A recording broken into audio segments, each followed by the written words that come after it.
Hola, soy Marina Povedano Álvarez y hoy vengo a hablaros de Blanca de Gasó en el contexto del proyecto de la UCM Mujeres y escritoras no canónicas de la literatura española e hispanoamericana. Blanca de Gasó es una poeta de la segunda mitad del siglo XIX y ocupa un modesto lugar en el denominado por romanticismo literario.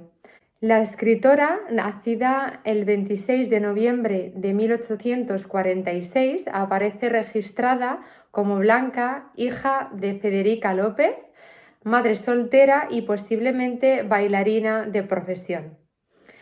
Debió de pasar los 2 primeros años de su vida fuera de la corte madrileña y a principios de 1849 volvió a Madrid.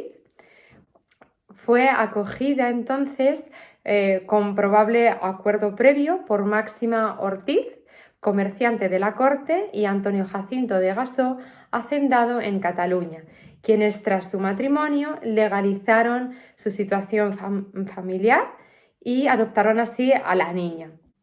Lo curioso es que en la historia del empadronamiento familiar la escritora aparece con diversos nombres. Así, en 1850 aparece como Adela López, en 1858 como Adela de Gasó, posteriormente en 1863 como Blanca Adela de Gasó y finalmente en años sucesivos como Blanca de Gasó.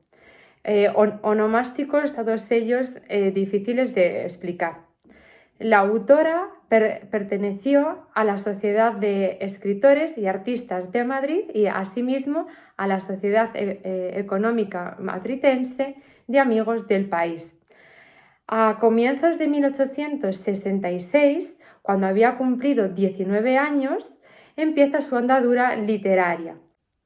Así, en enero de ese mismo año, publicó su primer poema en el álbum de las familias, La Gloria, sueño de un poeta, revista que preconizaba la educación y la emancipación de la mujer a través de una mejor formación pedagógica e intelectual. En la revista colaboraron escritoras como Concepción Arenal, Gertrudis Gómez de Avellaneda, Ángela Grassi, Faustina Sáez y Amelia Domingo y Soler.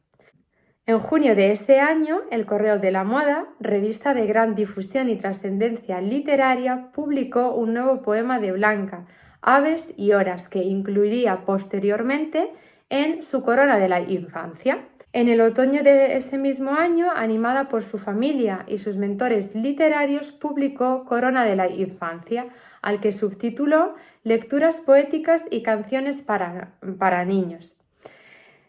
Con esa obra, Blanca adquirió cierta celebridad en el mundo literario de la época. Corona de la Infancia es un compendio poético que constituye la obra más representativa de Blanca de Gasó. Se trata de un poemario que contiene una muestra de la mejor literatura infantil en verso, una colección de cantares muy originales y peculiares, una muestra de la nueva poesía sentimental y subjetiva de la época, en la que no falta la experiencia más auténtica de la religiosidad infantil y la musicalidad de sus ingenuas canciones llenas de lirismo y sensibilidad artística. Las ilustraciones que contiene la obra recrean y dan cuenta de ese mundo encantado. Los rasgos más destacados del poemario son, por un lado, el dominio de la versificación de la autora, el fluir de la musicalidad dentro de la variedad estrófica, junto a unos contenidos plenos de sencillez e ingenuidad acorde con el público lector infantil.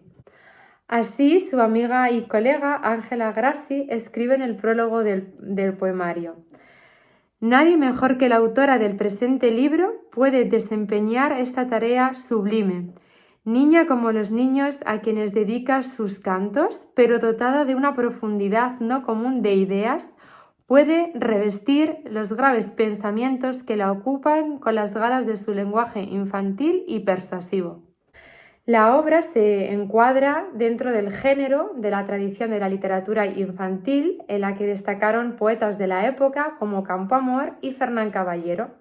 Blanca, con Corona de la Infancia, siguió con originalidad la senda marcada por esta incipiente literatura infantil, aunque forma parte de la tradición pedagógica de todas las publicaciones infantiles de la época, como Educación pintoresca de 1857, su novedad consiste en el lenguaje poético empleado, tan sencillo y tan ingenuo que parece escrito por un niño que supiera expresarse con esa gracia inteligente y ese candor lírico. Sin embargo, el contenido de los cantares o coplas que contiene la obra se alejan del modelo de los cantares populares y este es uno de los elementos más característicos de esta obra, puesto que aquí están al servicio de sus tiernos mensajes a la infancia que les sirvan así a los niños y niñas para recitar o cantar con mayor facilidad y emotividad los pensamientos y actitudes que desea transmitirles. Un ejemplo de estos tiernos cantares sería, por ejemplo, mi librito, que voy a leéroslo. Yo tengo un librito lleno de dulcísimos cantares, en el corazón escrito que me dictaron las aves, donde a través de la referencia metapoética al cantar como género, la escritora consigue así mayor sinceridad consigo misma y con los niños.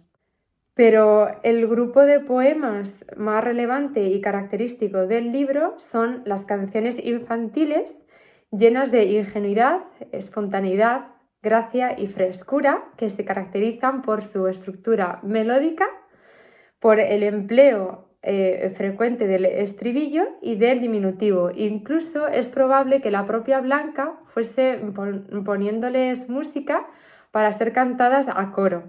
Quizás la canción más lograda sea Invitación, que dice así: venid, niñas bellas, venid a cantar y en rueda festiva graciosas girad.